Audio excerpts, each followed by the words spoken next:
की भर्ती जिसके लिए रुके थे, कुछ भी चीजें ऐसी सामने दिख नहीं रही थी। तो फिर मैंने बोला शादी कर लेते हैं यार, क्या पता कृपा वहीं की हो, कृपा वहीं अटकी हो, ऐसा नाम कि अपने लेडी लग अपने साथ छुपाओ वहाँ पे थोड़ा सा।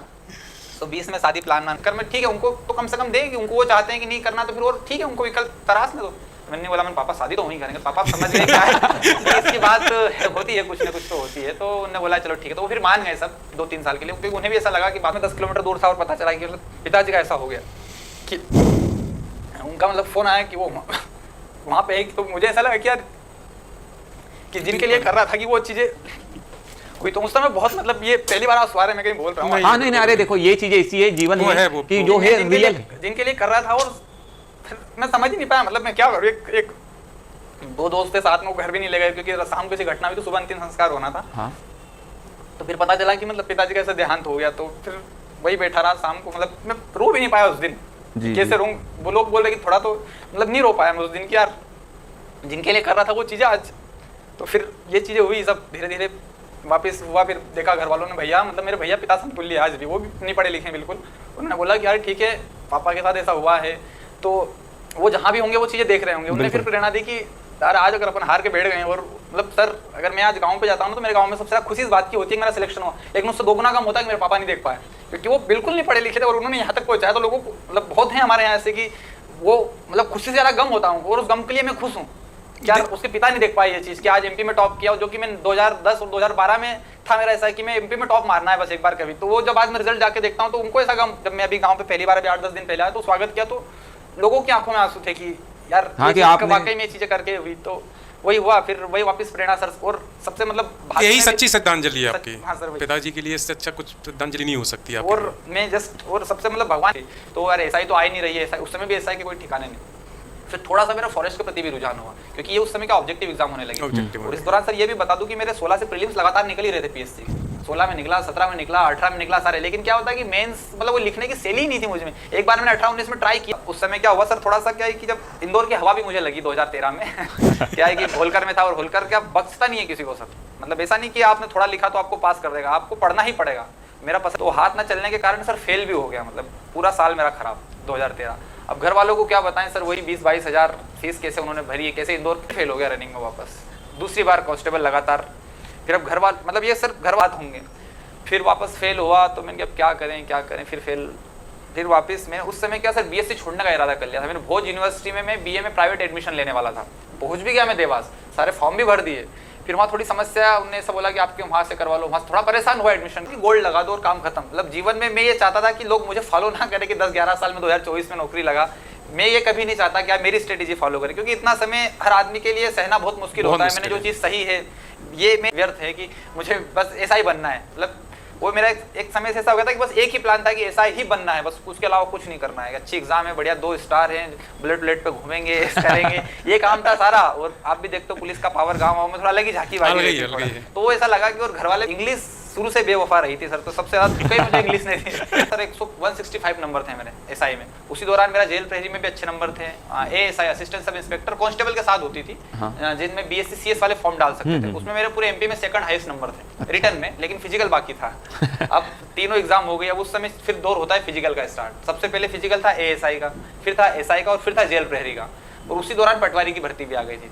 तो लोगों ने क्या था सर 165 नंबर आया, तो मतलब मुझे वो कहते ना कि आगामी एसआई बना दिया था, जैसे कहते ना कि ये भविष्य का एसआई बनेगा। तो मैं इतना खुश था कि बस अब तो पढ़ना वढ़ना नहीं, किताब उताब सब रख दी साइड में, और बस दौड़ो ग्राउंड पे, खूब दौड़े। एएसआई का फिजिकल हुआ लाल परेड ग्राउंड भोपाल में, एएसआई का फिजिकल दिया, रनिंग निकल गई, पहली बार निकली थी रनिंग, मतलब 800 मीटर की। तो मैं इतना खुश था कि अरे अब तो कुछ नहीं, तो उस खुशी में मेरा लॉन्ग जंप नहीं निकला, मतलब इतना खुश हो गया मैं कि वो लोग थे। हाँ। तो मुझे ऐसा लग रहा था कि 13 शायद थोड़ा सा कम रहेगा, लेकिन उन्होंने रखा और उस पर 13.8 करके आया। तो वो जैसे बोला उन्होंने बोला क्वालिफाई, तो मैं मतलब ऐसा चिल्लाया था पूरे ग्राउंड में, तो उन्होंने बोला चुप रहे भाई, अभी गोला बचा रहा है, मतलब गोला वाला सब फेंक देंगे, बोले कि छोड़ो ये लॉन्ग जंप थी, एक वो फोबिया बन गया था, उससे आप आगे निकल चुके थे कि लॉन्ग जंप हो गई थी।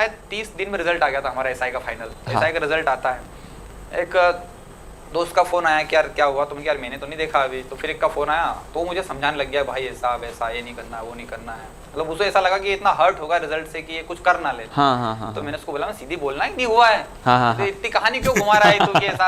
अरे हाँ नहीं हुआ तो मैं आ रहा हूँ तेरे घर आ रहा हूँ। मैं तो 80 किलोमीटर दूर रहता मेरे घर के, इतना कमजोर थोड़ी हूँ कि उसने मुझे पहली बार ये चीजें बताई थी कि रिजल्ट के बाद ऐसी चीजें हो सकती किसी आदमी के साथ। अरे तू मेरे को नई चीजें मत सिखा कि ये चीजें होती है, तेरे को डिप्रेस नहीं होना। मैंने ये शब्द मेरे को नहीं पता है, नहीं हुआ तो अगली बार फिर करेंगे। सही वो बोला, पर फिर थोड़ा सा धीरे धीरे लगने लगा कि यार बहुत बुरा लगा कि हो जाना चाहिए था। मतलब क्योंकि 165 मेरा नंबर था, 6 नंबर इंटरव्यू में मिले तो 171, नॉर्मलाइजेशन हुआ 170.29 मेरे नंबर थे, कट ऑफ था 170.90, 170.90 एसआई का यूआर कैटेगरी का। तो मैं 0.61 से बाहर हुआ था और 0.71 मेरा नॉर्मलाइजेशन हुआ था। वही मेरा साथ का जो दोस्त था उसका हो गया। अभी सबसे बड़ी प्रेरणा मेरे पिताजी रहे थे। फिर मुझे ऐसा लगा कि मेरे रिजल्ट के उनको बहुत ज्यादा गम होगा। सुबह बताया मैंने, पापा ऐसा ऐसा हुआ। तो बोले कोई बात नहीं बेटा, उनको भी थोड़ा बुरा लगा कि ऐसा वैसा बन गया था यार, ठीक हो जाता तो बढ़िया रहता, निकल ही गया था। तो बोले कोई बात नहीं बेटा कि, तो मैंने थोड़ा नर्वस भी लगा उनको। तो बोले तू ऐसी मत सोच कि अपने यहाँ पैसे नहीं है तो अब नहीं पढ़ाएंगे तुझे और तू घर पे रह के तू तो कल जा। बोले बेटा एक बात उन्हें बोली थी कि सरपंच अगर हार जाता है तो 5 साल इंतजार करता है वो, 5 साल, उसको 5 साल इंतजार करके अगली बार फिर फॉर्म डालता है कि मुझे जीतना है। तो तेरे पास तो 1 साल है, अगले साल फिर भर्ती आ रही, तो क्यों टेंशन ले रहा है। उस समय टेंटेटिव में थी डेट के, बिल्कुल। तो उन्होंने बोला कि, तो वो बात मेरे दिमाग में आज भी चलती है कि वो आदमी 5 साल के लिए रुक सकता है। तो मेरे लिए तो मतलब और मेहनत, वो सरपंच तो फिर भी दूसरों पे भरोसे, कोई वोट देगा नहीं देगा, कोई भी राजनेता वो चीजें है, लेकिन मुझे तो खुद पे काम करना था ना। तो मैंने बोला ठीक है पापा, 2 दिन हुए, जेल प्रहरी में मेरा नहीं हुआ, एसआई में मैं बाहर हो गया, पटवारी का रिजल्ट आया उसमें मैं बाहर हो गया, और उसके दौरान एएसआई में लॉन्ग जंप बाहर हो गया था, एसआई में बाहर हो गया, सारी चीजें, अब कुछ नहीं बचा था। मतलब अब फिर से नए सिरे से स्टार्ट करना था। 1.5-2 महीने वही पढ़ता रहा। मैंने भी क्या लिखा था कि हुआ और 1 महीने बाद मेरी जेल प्रहरी की वेटिंग क्लियर हुई सर। मतलब एक सरकारी लेटर घर पे आता है, एक गांव वाले के लिए सबसे बड़ी चीज लेटर होता है कि वो जो ज्वाइनिंग लेटर आता है ना, उससे खतरनाक चीजें तो कुछ होती नहीं। और 15-20 दिन बाद वो लेटर, मतलब पिताजी के 1.5 महीने बाद आता है वो लेटर। तो वो लेटर आया, घर वालों ने बोला चलो अच्छा हुआ नौकरी लग गई। तो उस दिन मुझे लगा कि यार कम से कम पिताजी ये देख पाते कि मेरे बेटे ने कर, भले वो जेल प्रहरी सरकारी नौकरी का ही होता, जेल प्रहरी मेरा सर चयन नहीं हुआ था, मेरी वेटिंग क्लियर हुई थी, होता लेटर आता है। तो फिर मैंने थोड़ा बैठ के सोचा कि यार ये श्रद्धांजलि नहीं हो सकती अंतिम, कि मैं इसी तक सीमित रह जाऊं।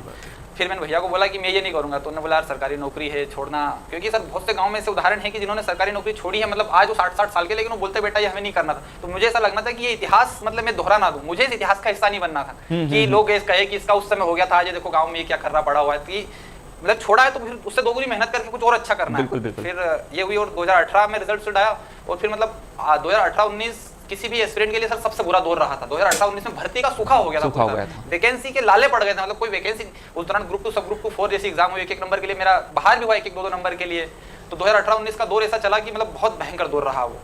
फिर डेट्स तैयारी भी की और उस दौरान मैं घर से एक शपथ ये लेके आया था कि मैं घर से पैसे नहीं लूंगा कभी, क्योंकि मैंने स्थिति देखी थी। भैया भी मतलब मेरे से 2-1 साल ही बड़े थे कि मतलब वो मेहनत करे और सारा मतलब घर को भी तो मेंटेन करना था ना। तो मैंने उनको बोल कहा था कि मैं आपसे कभी पैसे नहीं मांगूंगा। मैं आया उस दौरान ऐसा ही जिसने दगा दी उसी के साथ कुछ करता है और टॉप मारना है एमपी में। मतलब और पिताजी का भी एक वो हो गया था कि ऐसा ही बनना है, 2 स्टार वाला ये वो। क्योंकि क्या कि एक शादी वाला भी है मेरा अनुभव थोड़ा सा, कि मेरी एंगेजमेंट बचपन में हो गई थी, 2006 में लगभग हो गई थी। पिताजी नहीं कर दी थी कि 2-2 पिताजी हमारे इसमें हो जाती है कि कोई अच्छा लड़का दिखे या दिखे। तो मतलब ऐसा नहीं कि ये हो गई तो वही, मतलब एक बात हो जाती है, एक कमिटमेंट, एक जवान जो चलती गांव में कि भाई हमने दे दी जवान के यहीं करेंगे शादी। बस कहीं ना कहीं सर मतलब मेरे जो ससुर जी थे उनका भी देहांत हो गया था इसी दौरान। मतलब मेरी जो वाइफ है, सगाई होने के 5 साल बाद उनका भी देहांत हो गया था, हार्ट अटैक से हुआ था। तो कहीं ना कहीं उनकी जिम्मेदारी भी ये थी ना कि बच्ची की शादी हो जाए, क्योंकि सर समाज में क्या है कि आज तो मैं मध्यम हूँ, लेकिन कल से मैं अगर किसी पोस्ट पे लग जाऊँ तो हो सकता है मुझ में ईगो आ जाए। बिल्कुल। और मैं उन्हें मना कर दूं कि मैं आज ये पोस्ट पे हूँ, आपकी लड़की में ना करूँ। तो उन्हें एक डर था ये कि ऐसा ना हो कम से कम। और एक ये भी डर था कि क्या पता है लड़का सफल हो ना हो, क्योंकि गांव में भी ऐसी बातें फैल जाती ना आपके बारे में कि ये वहाँ असफल वहाँ असफल, क्या पता इसके भाग्य में असफलता लिखी हो। तो हो सकता है वो भी अनसिक्योरिटी वाला मामला था। तो 2011 में पहली बार मेरी शादी के लिए आए थे वो, 2011 में जब मैं 11th में ही था, लेकिन उस समय थोड़ा पापा ने मैनेज करके वो चीज़ें बढ़ा दी। 16 में फिर से आया, वो रहता है ना अटैक, एक आता है दूसरा अटैक आपको समझ ले नहीं देता है हार्ट अटैक। तो 16 में समझो दूसरी बार ऑफर आया था मेरे पास कि आप मतलब ऑफर क्या कि शादी करना है। तो तब तक मेरी 2014 से थोड़ी बात भी स्टार्ट हो गई थी कि यार एक रहता ना सर, उम्र रहती है कि आप थोड़ा समय तो कम से कम आपके फैमिली वालों को दो। मतलब वाइफ से बात हो गई थी स्टार्ट, तो बातें होती थी। तो तब लग गया था कि शादी तो यहीं से करना है, मतलब कि जो नेचर था वो जम गया था। पढ़ाई तो उनकी भी 8वीं तक की हुई है, क्योंकि 8वीं के बाद गाँव में थे, पिताजी का देहांत हो गया था, छोटी थी, गाँव में स्कूल नहीं था, 8वीं से तो पढ़ाई छूट गई थी, वो नहीं हो पाई आगे। तो पर 16 में मुझे ऐसा लग रहा है इन्हीं से करना है, लेकिन बातें यहाँ तक पहुँच गई थी कि वो बोल रहे शादी कर, हम बोले शादी ना करें। दोनों बातें मैं ऐसा था कि शादी हो जाएगी तो मुझे ऐसा लगता था कि मेरी पढ़ाई छूट जाएगी, फिर वही उसी में मोह में मैं घुस जाऊंगा। ऐसा मेरा उस समय मानना था, ज़्यादा मेच्योर भी थोड़ा सा कम ही था। तो फिर उस समय 16 में चीज़ें हुई, फिर उन्होंने बोला कि हम और कहीं करेंगे, तो मैंने खुद फिर आगे रह के बात करी कि आपको ऐसा लग रहा था, मैं एक स्टाम्प लिखवा लो कि मैं सरकारी नौकरी लग जाऊँ, फिर मैं शादी यहीं करूँगा। आपको ऐसा लग रहा है, अब इसने कहा हो आप एक स्टाम्प लिखवा लो, मैं शादी यहीं करूँगा। फिर पापा ने बोला कि बेटा ऐसा लग रहा हो तो अपन तेरी पढ़ाई के कोविड के जस्ट 2 महीने पहले ना तो सर ऐसा ही एक बेरोजगार के लिए इससे अच्छा क्या अवसर हो सकता है सर, 20-50 हज़ार में शादी निपट जाए, किसी को बुलाना पड़े, 5 लोग हैं, तो मुझे ऐसा लगा कि आपदा में अवसर है अपने लिए। ये समस्या भी है। बिल्कुल, और बिल्कुल वाइफ समझदार थी, तो ऐसा ना कि शादी हो गई तो मेरे ऊपर ही टंग जाएगी, ऐसा भी नहीं था। उनको मतलब ऐसा था कि 1-1.5 साल हमारे से ये होता ना सर, शादी होने के बाद भी 1-1.5 साल तक लेके नहीं आते हैं। तो मैंने ये था कि ये जो एक प्रेशर बन रहा था, बहुत ज्यादा गौना प्रथा कहलाती है शायद। हाँ गोना, तो बहुत ज्यादा प्रेशर था मेरा, 2 बार जेल प्रहरी के लिए और चेंज हुआ, मतलब कुछ विकल्प नहीं बचा था मेरे पास कि मैं क्या करूँ, कोई सी एग्जाम की तैयारी आती थी तो ले दे के जेल प्रहरी आती थी, बस व्यापक एग्जाम में कोई एग्जाम आती थी तो जेल प्रहरी आती थी, वो निकलती भी थी। पहली बार मैंने ज्वाइन नहीं किया, बैतुल मिला, दूसरी बार हुआ मुझे अगर चलिए देवेंद्र जी, हमारे जो सर्व शिक्षा समिति, विक्रम सर्व शिक्षा समिति के जो प्रोग्राम्स हैं, या अपनी एक राय।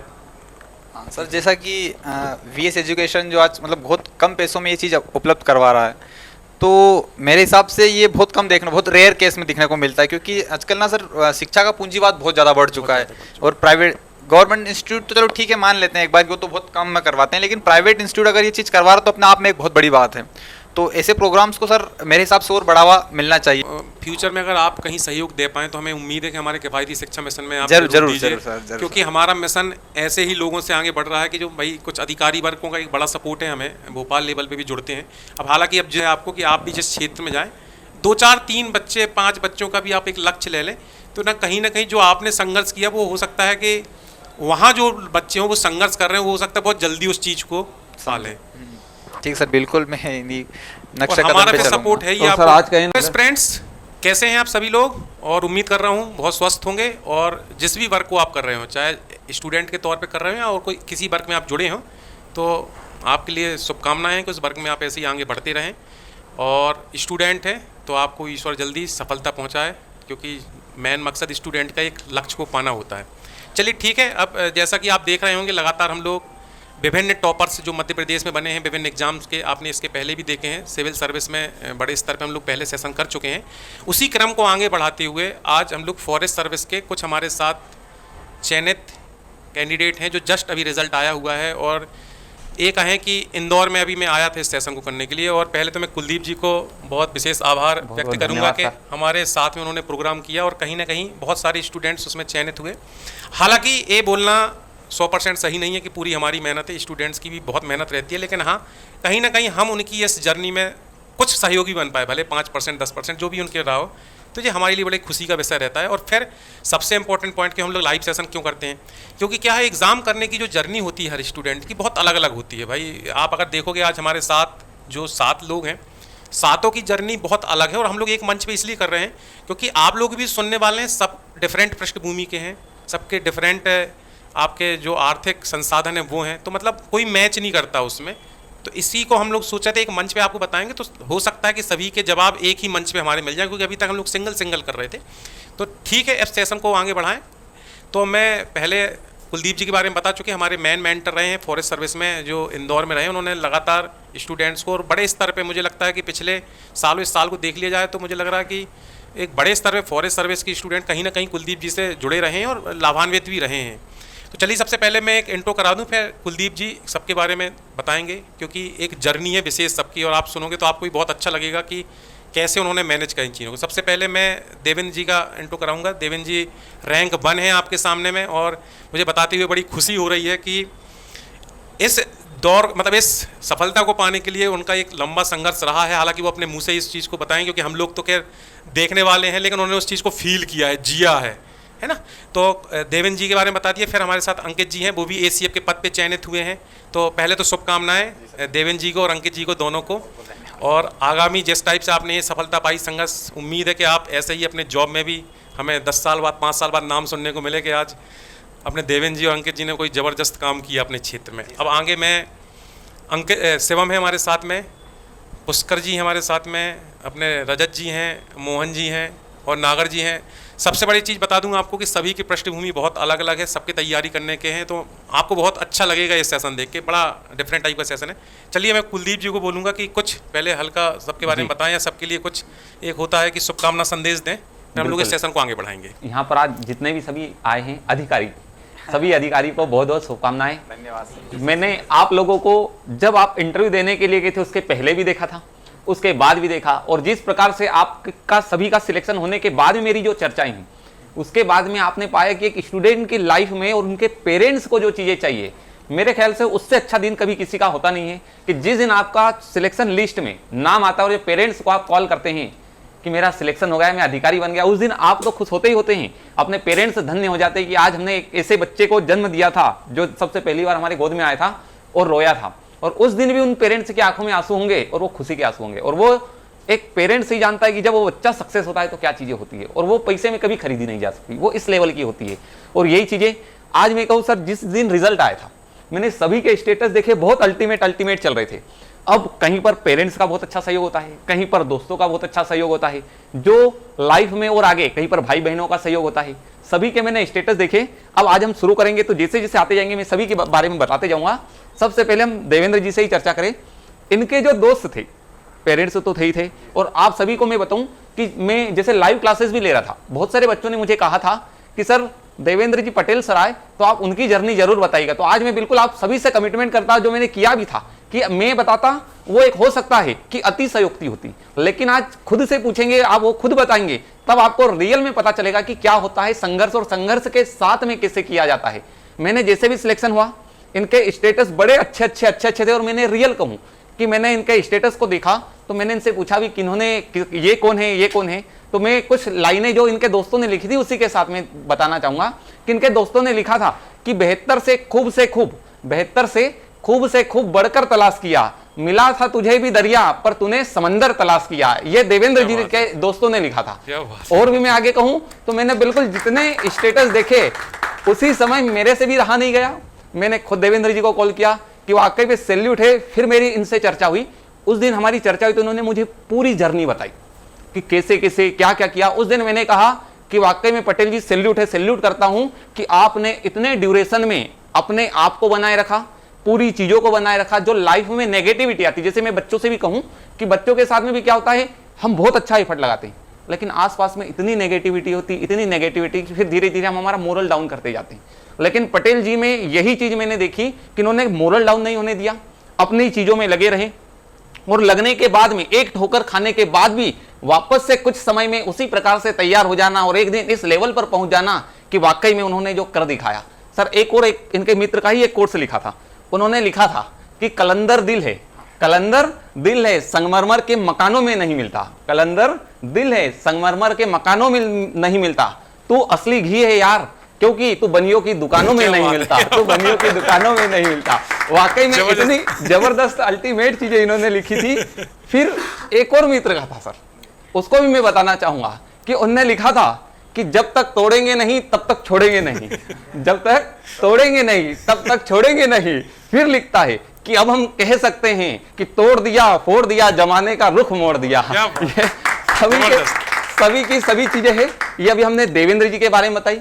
अब मैं बोलता तो अतिशयोक्ति होती। अब हम खुद आएंगे देवेंद्र जी और देवेंद्र जी खुद बताएंगे कि वाकई में कैसे मैनेज किया। और हम आपसे फिर बताएं 2013 से लेकर के 2023 जैसे आज का भी हम जो सेशन कर रहे हैं, तो अब धीरे तो रिजल्ट आने के बाद वो ऑफिसर्स तो बनी गए, फॉरेस्ट में ही एसीएफ है और फर्स्ट रैंक लगी। अब वो खुद बताएंगे कि कितने एग्जामों में फेल हुए। देखो एक होता है एग्जाम में पास हुए लेकिन फेल होने के बाद में फिर तो वो खुद बताएंगे और आप खुद समझ सकते हो कि एक तो हम मेहनत करते हैं लेकिन एक जिस प्रकार से वनडे एग्जामों में एक नॉर्मलाइजेशन आया, आपकी मेहनत से आप बिल्कुल मार्क्स लाके आए हुए लेकिन नॉर्मलाइजेशन के कारण किसी व्यक्ति का एक नंबर से भी पॉइंट में कुछ नंबरों से फेल हो जाना, अब वो वही व्यक्ति दर्द जान सकता है जो ये। और दूसरी चीज मैं और कहूं कि कुछ चीजें भावुक कर जाती है। जब पेरेंट्स का माता पिता का सपना होता है, माता पिता का सपना होता है कि बेटा बने बने बने, लेकिन प्रकृति को कुछ और मंजूर होता है और उस समय जो माता पिता के सपने होते हैं उस समय पिताजी का अपने सर से हाथ उठ जाना। अब उस समय में व्यक्ति किस प्रकार से चीजों को करे, ये सभी चीजें बताएंगे पटेल जी। तो जी पटेल जी आप बताएं, बच्चे भी बहुत जानना चाहते हैं आपके बारे में और रियल में मुझसे भी बहुत सारे बच्चों ने कहा था कि उनसे जरूर हमें, तो हमने उनसे कहा था कि एक सेशन जरूर लेकर के आएंगे और उनके साथ में ही करेंगे और वही चीजें बताएंगे। जी सर बिल्कुल सर मैं शुरुआत तो मेरी जर्नी से ही करता हूँ। जैसे कि 8वीं तक की जो मेरी शिक्षा है तो मेरे गाँव में रहकर ही हुई है। और 8वीं के बाद क्या था ना सर कि पिताजी मेरे बिल्कुल निरक्षर थे, मतलब पढ़े लिखे बिल्कुल नहीं थे। तो सबसे ज़्यादा मेरी अगर सफलता में आज जहाँ सबसे ज़्यादा योगदान उन्हीं का है लेकिन वो मतलब इतने आशावादी थे मेरे प्रति कि जहाँ मेरे घर मतलब 15-16 हज़ार की फसल होती थी, वहाँ मेरे स्कूल की फीस थी 22,000। तो वो उन्होंने मैनेज की। और एक बार तो मैं खुद भी खेत पे था और बोला बेटा इसका भाव जोड़ कितना है, तो मैंने कितना हुआ, पापा बोले तेरी फीस कितनी है, तो मैंने कहा 22,000। तो बोले बताओ बीज का कहाँ से आएगा, तो बोले कुछ करना ही पड़ेगा हमको, मेहनत। तो बोले उन्हें ये बोला था कि मैं इतनी चीज़ें कर सकता हूँ, मैंने मेरे सारे सपने मतलब दबा के रखे हैं कि कुछ करना है, घर बनाना है, ये करना है, वो करना, सब चीज़ें मैं तेरे लिए छोड़ रहा हूँ ताकि तू कुछ बहुत बेहतर करे, मुझे तुझमें वो चीज़ें दिखती है। मतलब 2008 की बात मैं आपको बता रहा हूँ। तो पहली बार मैं 2009 में सर बाहर निकला था गांव से। 2009, 10, 11, 12 4 वर्ष मैंने देवास में रहकर पढ़ाई की थी सरस्वती स्कूल में। तो जैसे 2008 में मेरा 9th क्लास में एडमिशन हुआ, तो उस समय एक जो मेरे साथ में रूम पार्टनर थे भैया थे आशीष पाटीदार, उनके नंबर थे मैथ्स में 99। तो मेरा टारगेट था कि बस 100 लेके आना है। तो मतलब पहला मोटिवेशन ही मेरे लिए वो थे। तो लगातार 10वीं में पढ़ाई करी और वो उसको प्राप्त भी किया। तो वहाँ से धीरे धीरे चीज़ें बढ़ती गई। 10th हुआ, 10th के बाद 2-4 से पूछा कि भैया जॉब कौन सा विषय ऐसा रहेगा कि जिसमें जॉब जल्दी लग जाए। तो लोग कहते थे कि मैथ्स ले लो, सब कुछ मतलब मैथ्स अगर आपने लिया है मैथ्स साइंस तो आपके लिए सारी फील्ड खुली हुई है कि आप कुछ भी कर सकते हो। तो लेकिन मेरा तो शुरुआती ड्रीम ये था कि कुछ ना कुछ सरकारी नौकरी लग जाए, बस चपड़ासी बन जाए, मतलब बन जाना चाहिए कुछ ना कुछ। सरकारी की नौकरी की सर इज्जत बहुत ज़्यादा थी। तो गाँव पे वो शुरू से था कि लोग ऐसी इज्जत हमें दे और मेरे परिवार वालों को दे। तो अपना सपना तो शुरू से वही था कि सरकारी आदमी बनना है कुल मिला के। तो इसके लिए सबसे पहले लिया मैथ्स। 11वीं 12वीं करी। 11वीं 12वीं के बाद मेरा इंदौर आना हुआ। होलकर साइंस में मैंने एडमिशन लिया, BSc कंप्यूटर साइंस में। तो उसमें एडमिशन लेने के बाद सर मैं पहली बार ही एडमिशन हुआ और भवर कुआं में आया था इंक्वायरी लेने के लिए कोचिंग की। मुझे IAS बनना, UPSC की इंक्वायरी लेना आया था पहली बार। 2-3 कोचिंग में भी गया।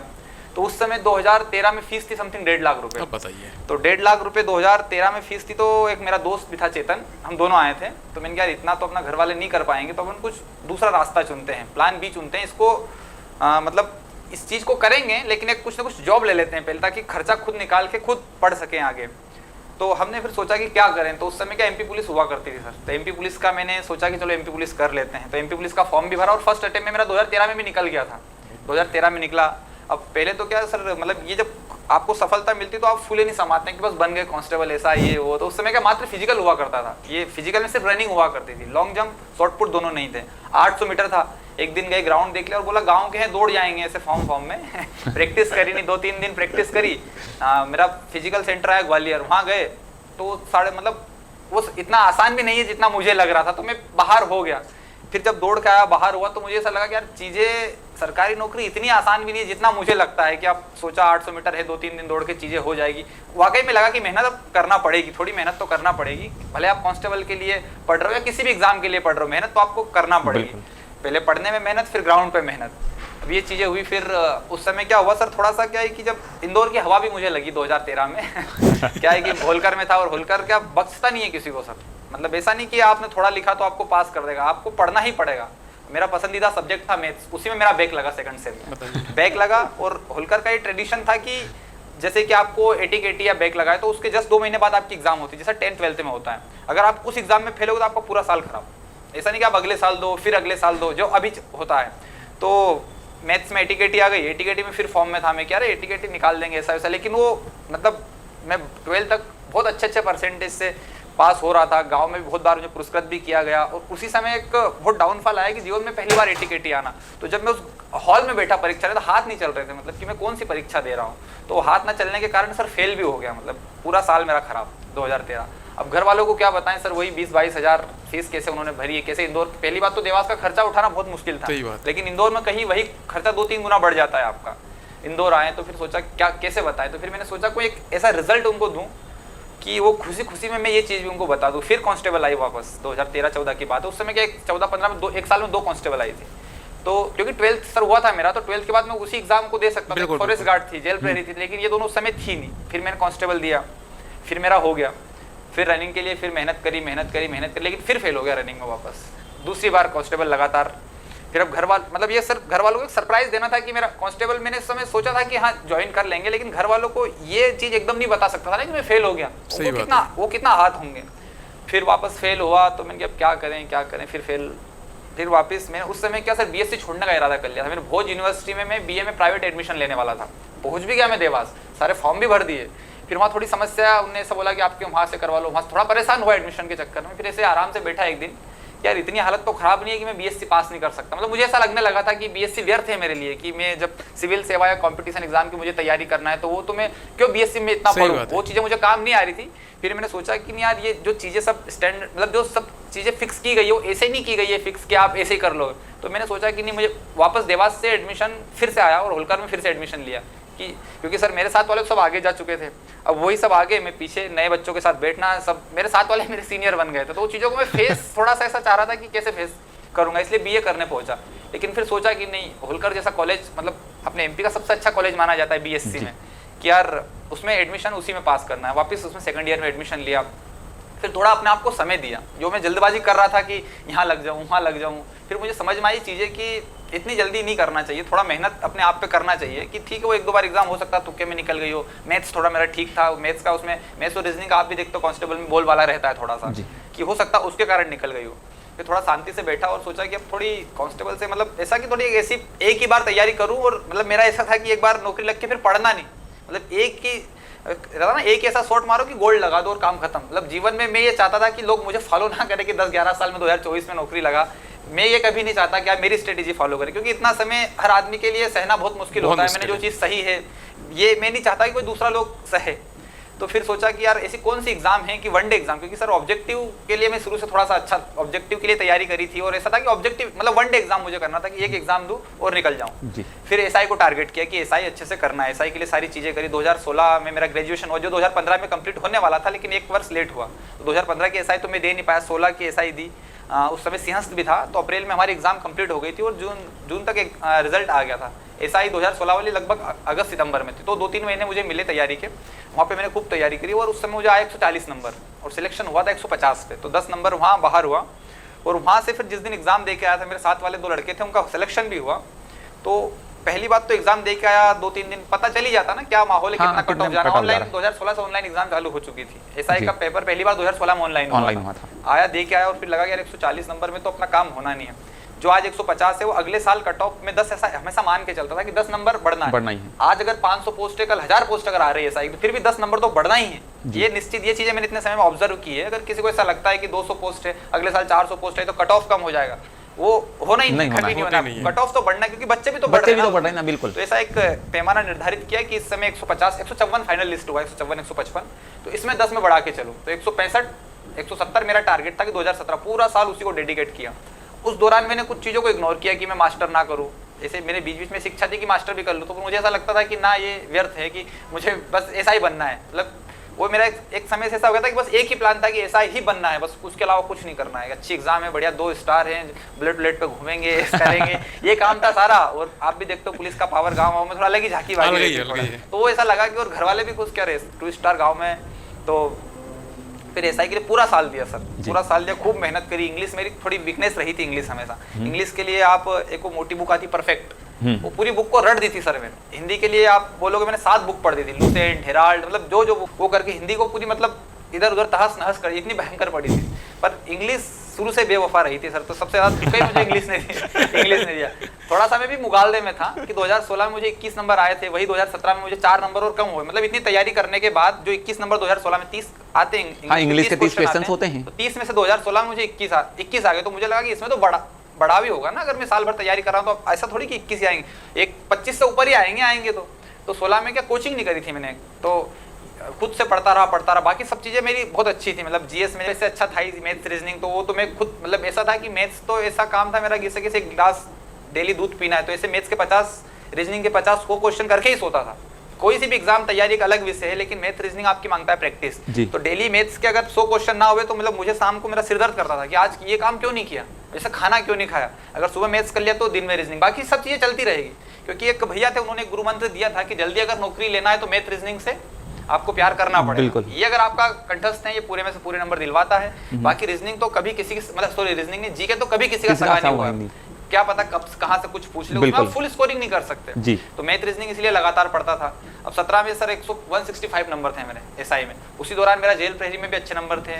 ASI assistant sub inspector constable के साथ होती थी, जिनमें बीएससी सीएस वाले फॉर्म डाल सकते थे। उसमें मेरे पूरे एमपी में सेकंड हाईएस्ट नंबर थे रिटर्न में, लेकिन फिजिकल बाकी था। अब तीनों एग्जाम हो गई। अब उस समय फिर दौर होता है फिजिकल का स्टार्ट। सबसे पहले फिजिकल था एएसआई का, फिर था एसआई का और फिर था जेल प्रहरी का। और उसी दौरान पटवारी की भर्ती भी आ गई थी।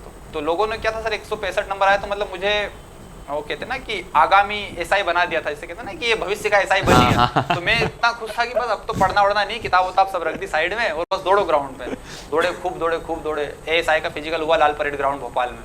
एएसआई का फिजिकल दिया, रनिंग निकल गई, पहली बार निकली थी रनिंग, मतलब 800 मीटर की। तो मैं इतना खुश था कि अरे अब तो कुछ नहीं। तो उस खुशी में मेरा लॉन्ग जंप नहीं निकला, मतलब इतना खुश हो गया मैं कि वो लॉन्ग जंप ही नहीं निकाल पाया। मतलब वो बोलते हैं कि कभी कभी खुशियां इतनी ज्यादा हो जाती है कि व्यक्ति इतना ओवर कॉन्फिडेंस में आ जाता है कि अपनी चीजों में ही गलतियां कर देता है। वही लॉन्ग जंप में बाहर सर, लॉन्ग जंप में बाहर फिर आया वहां से। तो एक ऐसा भी लगा ना कि यार एक नौकरी छूट गई, मतलब एक स्टार्ट छूट गया सिर्फ एक छोटी सी गलती से, क्योंकि नंबर भी इतने ज्यादा थे। मेरिट का तो कोई खेल था ही, सेकंड नंबर ही थे आपके एमपी में आना था। नंबर बहुत, वो मुझे खैर बाद में पता चला कि मेरे एमपी में, क्योंकि उस समय नंबर, हाँ, उस समय नंबर नहीं पता।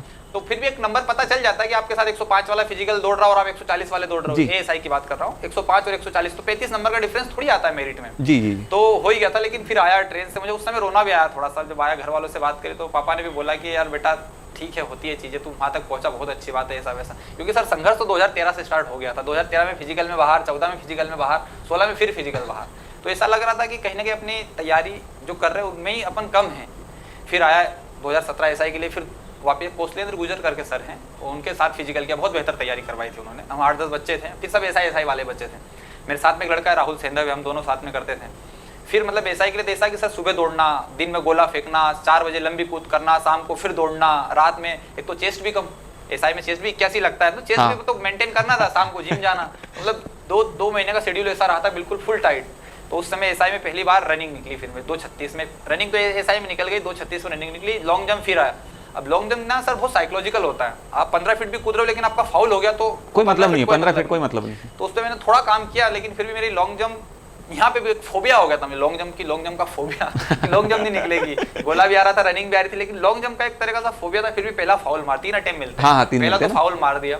फिर दूसरे में वापस किया, ऐसा लग रहा था ना नंबर बहुत ज्यादा थे, एसआई बनने वाले हैं, ऐसा ना हो एएसआई जैसी घटना फिर हो जाए। फिर वही हुआ, थोड़ा शांति से बैठा, अपने आप को शांत किया, घर वालों को याद किया कि नहीं यार इस बार कूदना है। दौड़ा, आग बंद करके, मतलब लास्ट में कूदते समय आग बंद कर ली और कूद गया जहां वहां। तो थोड़ा सा लाइन रहती, लाइन के आगे थोड़ा सा आगे हुआ। हाँ। तो लेकिन कभी कभी क्या होता ना कि वो आपका पैर लाइन पे रहता है, लेकिन वो एक सेंसर से मापते हैं। हाँ। तो मुझे ऐसा लग रहा था कि 13 शायद थोड़ा सा कम रहेगा, लेकिन उन्होंने रखा और उस पर 13.8 करके आया। तो वो जैसे बोला उन्होंने क्वालीफाई, तो मैं मतलब ऐसा चिल्लाया था पूरे ग्राउंड में, तो बोला चुप रहे भाई, अभी गोला बचा रहा है, मतलब गोला वाला चुप देख देंगे, बोले कि छोड़ो ये लॉन्ग जंप थी, एक वो फोबिया बन गया था, उससे आप आगे निकल चुके थे कि लॉन्ग जंप हो गई। सर ये मैं ही जान सकता हूँ कि क्या खुशी है मेरी। बोले चलो ठीक है।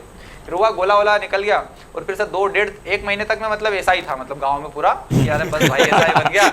उसी दौरान पटवारी का पेपर आ गया। तो पटवारी तो मतलब ऐसा था ना कि ऐसे ही दे के आ गया बस कि यार अब तो बन गए, ऐसा क्या है। हाँ, जो नौकरी चाह रहा था, मैं ड्रीम थी ना कि बन ही गए। बिल्कुल। अब हुआ चीजें, 1.5 महीने घर भी रहा मैं, और जस्ट शायद 30 दिन में रिजल्ट आ गया था हमारा एसआई का फाइनल। एसआई का रिजल्ट आता है, एक दोस्त का फोन आया कि यार क्या हुआ, तुमने यार मैंने तो नहीं देखा अभी। तो फिर एक का फोन आया, तो मुझे समझाने लग गया भाई ऐसा वैसा, ये नहीं करना वो नहीं करना है। मतलब उसे ऐसा लगा कि इतना हर्ट होगा रिजल्ट से कि ये कुछ कर ना ले। हाँ। तो मैंने उसको बोला सीधी बोलना है नहीं हुआ है। तो इतनी कहानी क्यों घुमा रहा है तू कि ऐसा, अरे हाँ नहीं हुआ तो मैं आ रहा हूँ तेरे घर आ रहा हूँ। मैं तो 80 किलोमीटर दूर रहता मेरे घर के, इतना कमजोर थोड़ी हूँ कि उसने मुझे पहली बार ये चीजें बताई थी कि रिजल्ट के बाद ऐसी चीजें हो सकती किसी आदमी के साथ। अरे मैं तू मेरे को नई चीजें मत सिखा कि ये चीजें होती है, तेरे को डिप्रेस नहीं होना। मैंने ये शब्द मेरे को नहीं पता है, नहीं हुआ तो अगली बार फिर करेंगे। सही वो बोला, पर फिर थोड़ा सा धीरे धीरे लगने लगा कि यार बहुत बुरा लगा कि हो जाना चाहिए था। मतलब क्योंकि 165 मेरा नंबर था, 6 नंबर इंटरव्यू में मिले तो 171, नॉर्मलाइजेशन हुआ 170.29 मेरे नंबर थे, कट ऑफ था 170.90,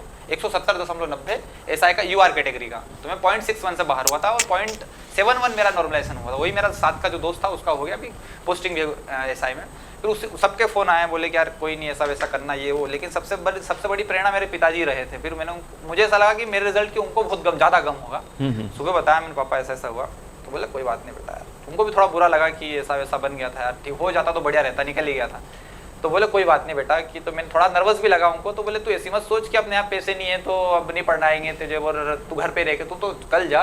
बोले बेटा एक बात उन्होंने बोली थी कि एक सरपंच अगर हार जाता है तो 5 साल इंतजार करता है वो, 5 साल, उसको 5 साल इंतजार करके अगली बार फिर फॉर्म डालता है कि मुझे जीतना है।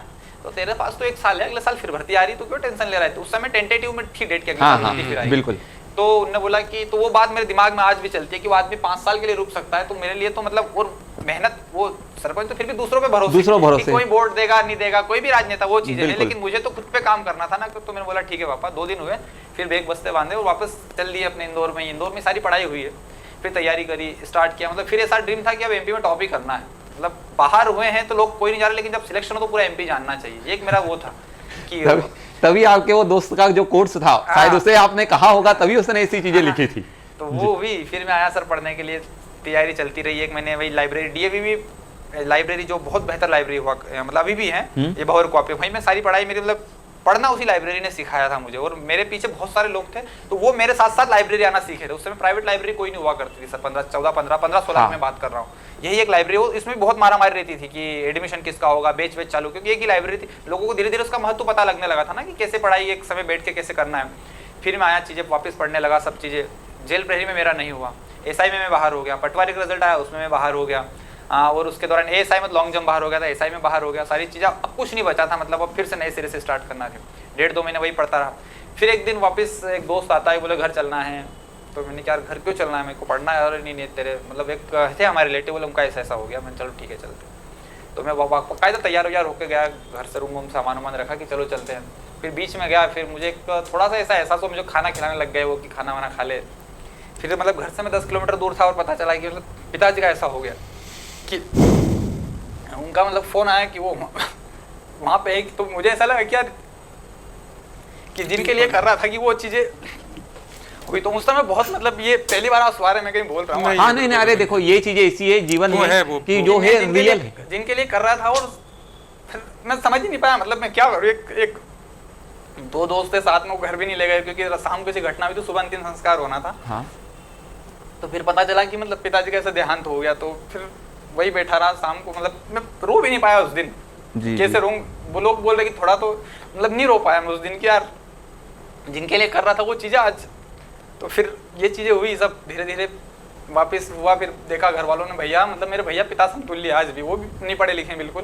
उन्होंने बोला कि यार ठीक है पापा के साथ ऐसा हुआ है, तो वो जहाँ भी होंगे वो चीज़ें देख रहे होंगे। उन्होंने फिर प्रेरणा दी कि यार आज अगर अपन हार के बैठ गए, और मतलब सर अगर मैं आज गाँव पे जाता हूँ तो मेरे गाँव में सबसे ज़्यादा खुशी इस बात की होती है कि मेरा सिलेक्शन हुआ, लेकिन उससे 2 गुना कम होता है कि मेरे पापा नहीं देख पाए, क्योंकि वो बिल्कुल नहीं पढ़े लिखे थे और उन्होंने यहाँ तक पहुँचाया। तो लोगों को मतलब बहुत हैं हमारे यहाँ ऐसे कि वो मतलब खुशी से ज़्यादा गम होता हूँ, और उस गम के लिए मैं खुश हूँ यार उसके पिता नहीं देख पाए ये चीज़ कि आज एमपी में टॉप किया, जो कि मैं 2010 और 2012 में था मेरा ऐसा कि मैं एमपी में टॉप मारना है बस एक बार कभी। तो वो जब आज मैं रिजल्ट जाके देखता हूँ तो उनको ऐसा गम, जब मैं अभी गांव पे पहली बार अभी 8-10 दिन पहले आया तो स्वागत किया, तो लोगों की आंखों में आंसू थे कि यार हाँ कि आपने वाकई में ये चीज़ें करके हुई। तो वही हुआ, फिर वही वापस प्रेरणा सर। और सबसे मतलब यही सच्ची श्रद्धांजलि है आपकी। हाँ सर, वही पिताजी के लिए इससे अच्छा कुछ श्रद्धांजलि नहीं हो सकती है। और मैं जस्ट, और सबसे मतलब भगवान ने भी क्या लिखा था कि हुआ, और 1 महीने बाद मेरी जेल प्रहरी की वेटिंग क्लियर हुई सर। मतलब एक सरकारी लेटर घर पे आता है, एक गांव वाले के लिए सबसे बड़ी चीज लेटर होता है कि हाँ, वो जो ज्वाइनिंग लेटर आता ना, उससे खतरनाक चीजें तो कुछ होती नहीं। और 15-20 दिन बाद वो लेटर, मतलब पिताजी के 1.5 महीने बाद आता है वो लेटर।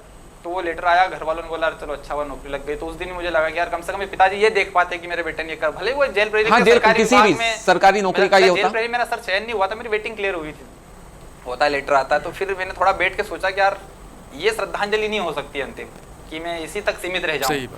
फिर मैंने भैया को बोला कि मैं ये नहीं करूंगा। तो उन्होंने बोला यार सरकारी नौकरी है छोड़ना, क्योंकि सर बहुत से गांव में ऐसे उदाहरण है कि जिन्होंने सरकारी नौकरी छोड़ी है, मतलब आज वो 60-60 साल के, लेकिन वो बोलते बेटा ये हमें नहीं करना था। तो मुझे ऐसा लगना था कि ये इतिहास मतलब मैं दोहरा ना दूं, मुझे इस इतिहास का हिस्सा नहीं बनना था कि लोग ये कहे कि इसका उस समय हो गया था, आज देखो गाँव में ये क्या कर रहा पड़ा हुआ है। कि मतलब छोड़ा है तो फिर उससे 2 गुनी मेहनत करके कुछ और अच्छा करना है। फिर ये हुई, और 2018 में रिजल्ट आया। और फिर मतलब 2018-19 किसी भी एस्पिरेंट के लिए सर सबसे बुरा दौर रहा था। 2018-19 में भर्ती का सूखा हो गया था, वैकेंसी के लाले पड़ गए थे, मतलब कोई वैकेंसी। उस दौरान ग्रुप 2 सब ग्रुप 2 4 जैसी एग्जाम हुई, 1-1 नंबर के लिए मेरा बाहर भी हुआ, 1-1 2-2 नंबर के लिए। तो 2018-19 का दौर ऐसा चला कि मतलब बहुत भयंकर दौर रहा वो। फिर डेट्स तैयारी भी की, और उस दौरान मैं घर से एक शपथ ये लेके आया था कि मैं घर से पैसे नहीं लूंगा कभी, क्योंकि मैंने स्थिति देखी थी। भैया भी मतलब मेरे से 2-1 साल ही बड़े थे कि मतलब वो मेहनत करे और सारा मतलब घर को भी तो मेंटेन करना था ना। तो मैंने उनको बोल के आया था कि मैं आपसे कभी पैसे नहीं मांगूंगा। मैं आया उस दौरान, मैंने 1-2 जो कोचिंग जगह 1-2 जगह बात करी, रहते लखन यादव सर, उन्होंने मतलब उसने बोला कि देवनारा आओ तुम तो रिफ्रेशर हो। उनके मैं होलकर में पढ़ा भी था, होलकर साइंस कॉलेज में। तो वहाँ से मैंने 1 लेक्चर लेना स्टार्ट किया।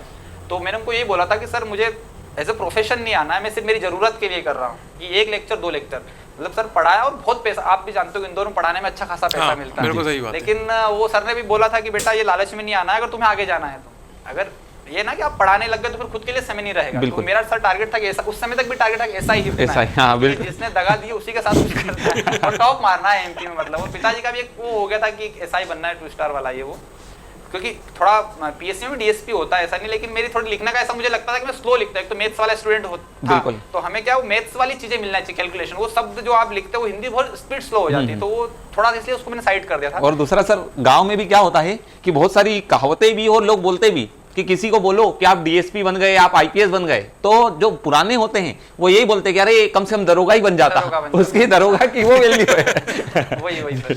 तो 2018-19 में पढ़ाना स्टार्ट किया, 1-2 लेक्चर लेता, मतलब सुबह 8 से 10 लेक्चर, फिर 10 से वही डीएवी लाइब्रेरी, शाम तक पढ़ना, फिर शाम को जाना। फिर बीच में क्या सर मुझसे 20-30 ऐसे बच्चे जुड़ गए थे कि वो ये चाह रहे थे कि आप पर्सनल हमें पढ़ाओ, लेकिन वो एक ये चीजें मैंने देखी थी कि बहुत सारे टीचर्स के साथ ऐसा हुआ है कि कोचिंग है, कोचिंग के बाद पर्सनल हुआ, खोल लिया, वापस दुकान बंद कर दी थोड़े दिन बाद, वो 2-4 चढ़ा देते हैं आपको। बिल्कुल सही बात है। खोल लो ऐसा कर लो। तो मैंने उनको बोला नहीं यार ये चीजें तो नहीं, तो मैंने कि मैं तुमसे पैसे नहीं लूंगा, मैं पढ़ाऊंगा, तो मतलब मैं ठीक है और मैं पढ़ाऊंगा।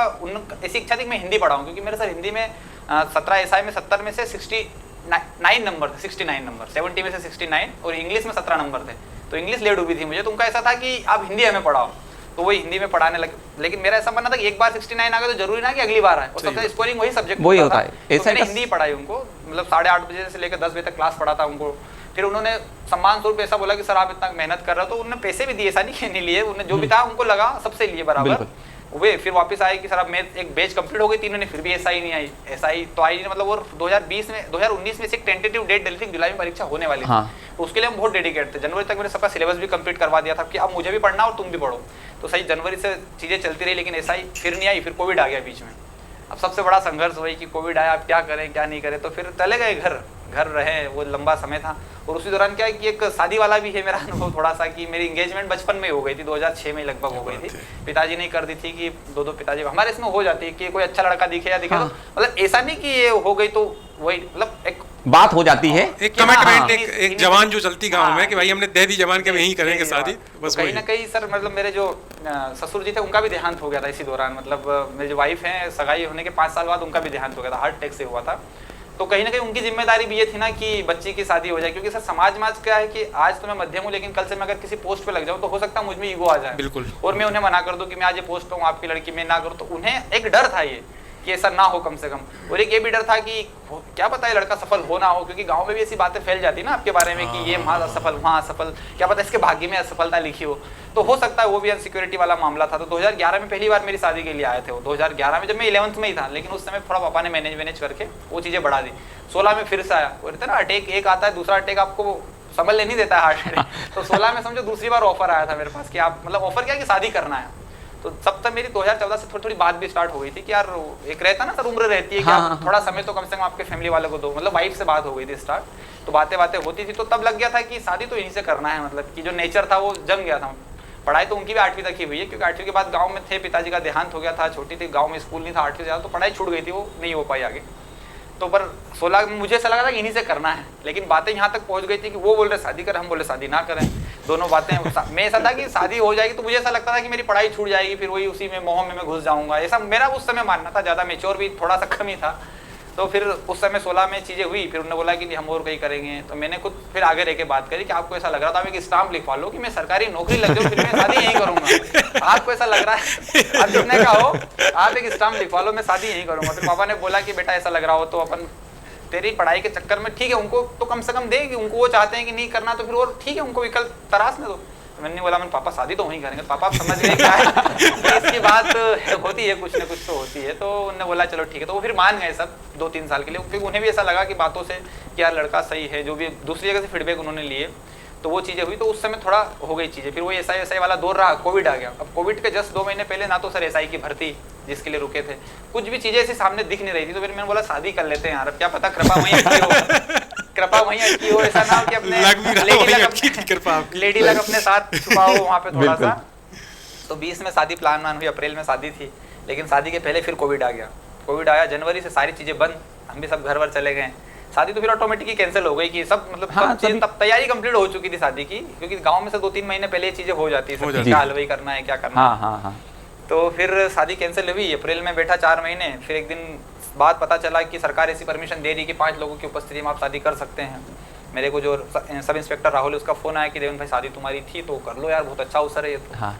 तो फिर मुझे ऐसा लगा कि एक बेरोजगार के लिए इससे अच्छा क्या अवसर हो सकता है सर, 20-50 हज़ार में शादी निपट जाए, किसी को बुलाना पड़े, 5 लोग हैं।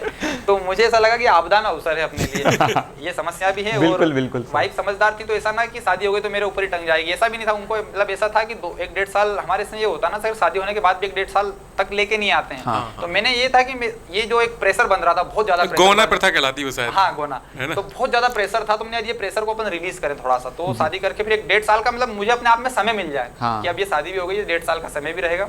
शादी हो गई, 20 में बढ़िया व्यवस्थित सब काम हुआ। फिर 20 से हम आए वापस। तो उस समय सर एक रेलवे एनटीपीसी का फॉर्म मैं डाल चुका था, लेकिन पहली लहर दूसरी लहर के बीच में वो एग्जाम होने वाली थी। तो उसके लिए थोड़ा मैंने सोचा कि यार ये एग्जाम अच्छी है, पढ़ लें। टायर 1 टायर 2 2 लेवल में होती। टायर 1 मेरा निकल चुका था, उसके बाद थोड़ा मैं टायर 2 के प्रति सीरियस हुआ कि कम से कम कुछ तो हो। सेंट्रल गवर्नमेंट की नौकरी थी, उसमें लेवल 6 तक पोस्ट थी, अच्छी पोस्ट थी।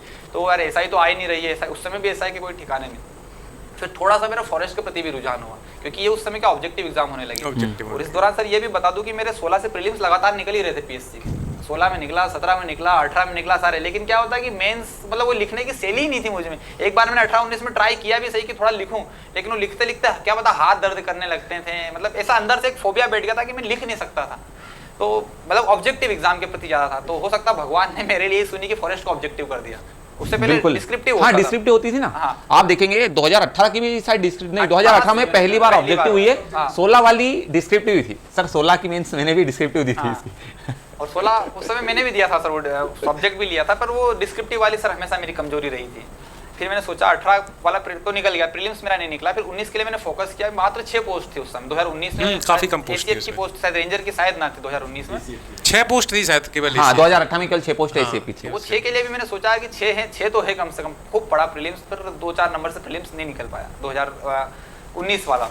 और फिर 2019 में ये रेलवे का भी था, तो उनके यार कम से कम रेलवे के लिए थोड़ा पढ़े कि एक अच्छी एग्जाम है। और सुना भी था लोगों के मुंह से कि सेंट्रल गवर्नमेंट की जॉब भी बहुत बेहतर जॉब होती है, अलाउंस सारे अच्छे मिलते हैं। तो रेलवे का सर उस दौरान मेरा चयन भी हुआ। हाँ, और एक जेल प्रहरी का था सर। इस दौरान मेरा 2 बार जेल प्रहरी के लिए और चयन हुआ। मतलब कुछ विकल्प नहीं बचा था मेरे पास कि मैं क्या करूं, कोई सी एग्जाम की तैयारी आती थी तो ले दे के जेल प्रहरी आती थी बस। व्यापक एग्जाम में कोई एग्जाम आती थी तो जेल प्रहरी आती थी, वो निकलती भी थी। पहली बार मैंने ज्वाइन नहीं किया, बैतूल मिला। दूसरी बार हुआ मुझे आगर मालवा मिला, फिर मैंने ज्वाइन नहीं किया कि एक बार और ज्वाइन। वो दूसरी बार सिर्फ इसीलिए फॉर्म डाला था कि पहली बार कोविड था। कोविड ने ये एहसास करा दिया था कि सरकारी नौकरी मतलब अब एक मध्यम वर्गीय परिवार के लिए आत्मसम्मान के साथ साथ पैसे वाली बहुत अच्छी चीज है। हाँ बिल्कुल। तो 19 कोविड के बाद बीच में, नहीं तो आप जैसे सोच रहे होंगे कि यार एक बार जब जेल प्रहरी ज्वाइन किया दूसरी बार फॉर्म क्यों डाला, वो इसीलिए डाला था कि कोविड जैसी स्थिति फिर ना जाए, कम से कम कुछ तो रहे। फिर जेल प्रहरी का फॉर्म डाला, फिर निकली, फिर अगर मालवा मेरी पोस्टिंग भी हुई थी।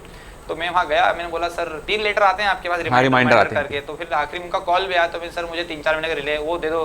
तो बोले नहीं बेटा, आपको ऐसे 3 लेटर पहुंचा चुके हैं, अब आप क्या, तो आपको ज्वाइन करना पड़ेगा, हमें ट्रेनिंग पे भेजना है। तो फिर एक घर वालों से बात करी कि क्या करूँ, नौकरी है नहीं और जेल प्रहरी मिल रही है। तो उन्होंने बोला कि क्या मन है, तो मैंने कि मेरा तो नहीं। तो बोले छोड़ो, नहीं करना। फिर वो लिख दिया कि नहीं करना ज्वाइन हुआ। फिर रेलवे के लिए थोड़ा पढ़ा। घर वाले भी सर एक तो रहता ना कि आप कुछ, मैं घर से पैसे नहीं ले रहा था। वो 1-2 लेक्चर मेरे चल रहे थे फोर्स अकेडमी में। सर ने बोला भी सही कि फुल टाइम, मन की नहीं सर 2 लेक्चर, ज़्यादा लालच नहीं। मतलब अपना जो काम हो जाए, खर्च पानी का निकल जाए, बस इतना काम चलता रहे बस। बाकी मुझे मेरी तैयारी करना है, वो चीज़ें चलती रही। 19 में रेलवे का है और 2019 की भर्ती थी। ज्वाइनिंग हमारी 2023 में। जैसे मैं अभी रेलवे में कार्यरत भी हूँ, सीनियर कमर्शियल कम टिकट क्लर्क के तहत राजकोट मंडल में द्वारका स्टेशन पे अभी पिछले 1 साल से। तो रेलवे का में चयन हो जाता है। 19 का प्रीलिम्स निकलता नहीं है। 2020 का फिर फॉरेस्ट के प्रति जो एसआई के प्रति डेडिकेशन था वो मेरा फॉरेस्ट शिफ्ट हो चुका था। 2020 के लिए प्रीलिम्स के लिए पढ़ा, प्रीलिम्स निकला, पोस्ट बहुत अच्छी थी। लेकिन सर उस समय का 3 चीज़ें चल रही थी। जो 2013 का कांस्टेबल था जिसमें मैं बाहर हुआ था, 20 में मैंने फिर फॉर्म डाला क्योंकि नौकरी नहीं थी मेरे पास। जेल प्रहरी भी इसीलिए डाला था कि नौकरी नहीं थी। जेल प्रहरी ज्वाइन नहीं करी, कांस्टेबल फिर फॉर्म डाला और दौड़ा भी सही वापस में। 2023 के पहले 22-23 में मैं दौड़ा। सुबह उठना, थोड़े लेट नाइट पढ़ने की आदत है तो सुबह लेट ही उठता था। तो वही 8-9-10 बजे से शेड्यूल होता था पढ़ने का स्टार्ट। दिन में पढ़ना 4-5 बजे तक, 5 बजे दौड़ने जाना ग्राउंड पे, क्योंकि 800 metre running, long jump, short put, तीनों चीजें थी। और वो मैं देख चुका था कि इतनी आसान तो नहीं। 5 बजे दौड़ना 1-1.5 घंटे खुद से, क्योंकि किसी के साथ अटैच रहते हो, थोड़ी मेहनत ज़्यादा, बच्चों के साथ ज़्यादा एफर्ट करने पड़ते हैं। थक गए तो शाम को फॉरेस्ट का मेंस कैसे पढ़ेंगे। दिन में रेलवे पढ़ना, शाम को फिजिकल के लिए दौड़ना और रात में फॉरेस्ट का मेंस पढ़ना, क्योंकि फॉरेस्ट का मेंस थोड़ा लेट था, पहले रेलवे की एग्जाम। तीनों चीज़ साथ साथ में चल रही थी। और वो इसलिए कि एक नौकरी की तलाश थी, बस जेल प्रहरी को छोड़ चुका था और कांस्टेबल में भी क्या रेडियो की भर्ती थी, तो मुझे ऐसा लग रहा था, बच्चों ने बताया था कि रेडियो की ऐसी पोस्ट है कि आप उसको लेके ऑफिशियली रहती है, कुछ और पढ़ सकते हैं, हाँ, मुझे हाँ, कुछ और जाना था। बिल्कुल बिल्कुल। कांस्टेबल में क्या कि आप एक बार ज्वाइन होने के बाद ट्रेनिंग करना पड़ती है, तो वो ट्रेनिंग पे सर नहीं पढ़ सकते, थोड़ा ये चीजें थी। हाँ हाँ हाँ। तो फिर वही चीजें चलती रही, फिर मैं कांस्टेबल में फेल हुआ, वापस रनिंग में फिर फेल हुआ, फिर आया, क्या क्या चल रहा जीवन में, फेल हुआ। और फिर सर 1 महीने मतलब बहुत भयंकर पड़ा था फिर तो, कि अब ये 22-23 की बात है कि अब तो लेना ही है।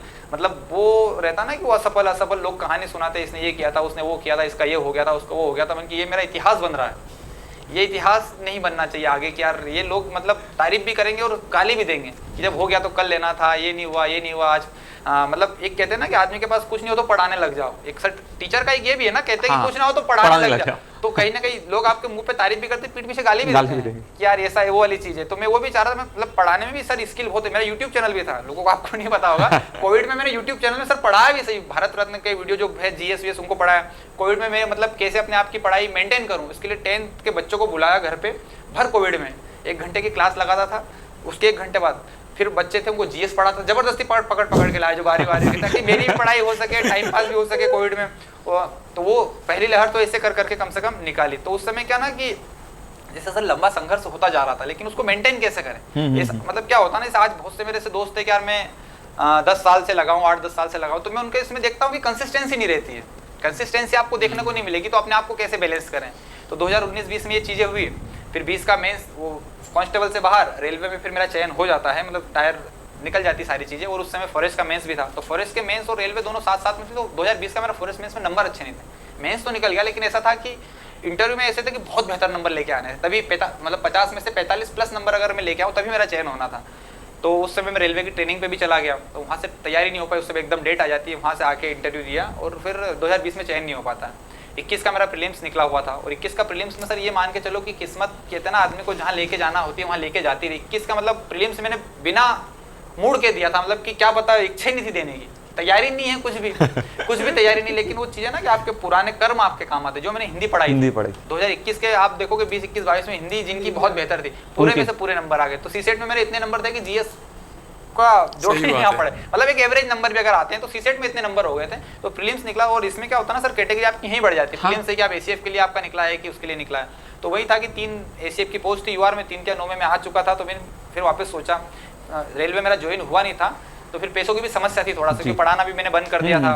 तो अब वो दौर में क्या करूँ, उस समय फिर 1-2 दोस्त थे मेरे, उनसे फिर सर, और ये इन दौरान मेरे ऊपर 1.5-2 लाख का कर्जा भी हुआ है। मतलब मेरे दोस्त भी ऐसे थे कि उन्होंने आज तक पैसे नहीं मांगे, लेकिन मेरे ऐसे दोस्त सभी को मिलना चाहिए भाई। सर मैंने कहा ना कि जो इनके कोर्स थे, और मैंने जब इनसे चर्चा की थी, हमारी एक रोज फोन पे आधा पौन घंटा, करीबन 1 घंटे करीबन हमारी चर्चा हुई थी। इन्होंने सब चीजें बताई थी, मैंने जैसे जैसे इनके स्टेटस भी ये जो मैंने बताया वो लिखा, लेकिन आज इनकी चीजें सुना है कि यदि जब तक तोड़ेंगे नहीं, जब तक छोड़ेंगे नहीं, बिल्कुल वैसी की वैसी चीजें। तो ये वही चीजें थी सर, क्योंकि क्या ना सर कि कुछ मतलब मैं से प्रेरित होकर नौकरी लग गए थे। मेरे पास ऐसे दोस्त थे कि मेरे संघर्ष एक मुझसे मतलब मैंने पढ़ाया उनको, ऐसा नहीं, और पढ़ने आते थे वो, नौकरी सब लग गए। तो वो सपोर्ट करते थे कि यार ये पैसे हम भेज रहे हैं, और ऐसा नहीं कि मैं उनके पैसे लेके भूल गया, मैंने लिखे बाकायदा लिखे कि यार, क्योंकि सर पैसों का कर्ज बहुत बेकार होता है, वो नहीं रखना। किसी का 10 हो तो 10 दे दो आप, क्योंकि क्या होता है ना कि वो बाद में चीजें खटकती है फिर दिमाग में कि ठीक है उन्होंने आपको फाइनेंशियली सपोर्ट किया, अच्छी बात है, लेकिन जब आप अच्छी पोस्ट को, तो किसी ने 10 दी तो किसी ने बेचारे ने 20,000 50,000 भी दी, तो 70,000 एक आदमी का कर्जा था। तो मेरी पहली सैलरी तो मैंने बड़े भैया, मतलब पिता समतुल्य भैया और माता जी दोनों को घर पे 1 रुपया ना रख के पहुंचाई। लेकिन दूसरी सैलरी जिनने मुझे उधार दिया था उनका हर बकायदा वो खुद भूल गए भेजें, और उनको फोन किया कि ये पैसा अपना, अरे भाई क्यों दिया, मैंने किया अब तो मैं अच्छी जगह पर हूं ना, तो साल भर से मैं भी कुछ मतलब सैलरी अच्छी खासी, लेकिन अभी मेरे पास कुछ पैसा नहीं, क्योंकि मैं दे रहा हूँ उनको। बिल्कुल सारी चीजें कम से कम हो ना, तो वो उनको भी ऐसा लगता है, वो भी ऐसा सोचते हैं कि ऐसे बहुत कम लोग होते हैं कि ये चीजें याद रखते हैं। फिर धीरे धीरे हुई चीज 21 में, फिर 21 की कोचिंग के लिए मुझे पैसे एक दोस्त से उधार लेना पड़े कि यार अब मेरा टारगेट था कि अब ACF बनना है। 2020 में ऐसा था कि मतलब बनना ऐसा कि कर सकते हैं, 20 में इतना अच्छा किया, तो 21 में फिर बहुत तैयारी की। उस दौरान ट्रेनिंग पे भी रहा। आप ट्रेनिंग पे क्या सर, पढ़ना बहुत मुश्किल हो जाता है, ट्रेनिंग पे मेरा रिजल्ट आ गया। ट्रेनिंग से फिर एक और चीज हुई कि कभी कभी आपके लिए फरिश्ते भी आते हैं। ट्रेनिंग के एक सर थोड़ा समय ज्यादा हो रहा है, लेकिन फिर भी आपको बताना चाहूंगा वो स्टोरी। बिल्कुल कि उदयपुर में मेरी ट्रेनिंग कंप्लीट हुई। ट्रेनिंग कंप्लीट होने के बाद हम क्या था कि 4 बजे हम सब फ्री हो गए थे, 5:30 बजे ट्रेन थी, जाना था हमें राजकोट डिवीजन में, रिपोर्ट करना था। हमारे सारे दोस्तों ने बोला कि यार ट्रेन आज नहीं पकड़ पाएंगे, कल चलते हैं, 2 दिन का समय मिलता है हमें रिपोर्ट करने के लिए। तो उन्होंने सबका रिजर्वेशन कल किया, मैंने 1 दिन पहले का रिजर्वेशन किया। मैंने इसलिए रिजर्वेशन किया कि मैं राजकोट जाऊँ, मेरी आमद दूँ वहाँ पे कि मेरी ट्रेनिंग कंप्लीट हो गई, और वहाँ से भाग के मैं सीधा इंदौर आ जाऊँ कि मैं 1 महीने तैयारी कर लूँ मेंस की 2021 की।